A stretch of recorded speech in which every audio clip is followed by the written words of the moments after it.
Hello guys, welcome back to the channel. Today we are going to show you how you can add world clock on clock of an iPhone. A world time zone clock is a timepiece that displays the current time in various time zones around the world. It can be a physical clock, a digital clock, or an online clock. The clock is designed to show the current time in different regions, allowing businesses to keep track of time in different parts of the world. Adding a world clock to your iPhone can be useful for a number of reasons.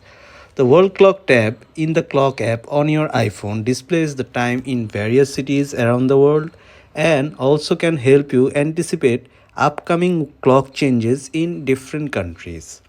Now, let's see how can we add world clock on iPhone clock.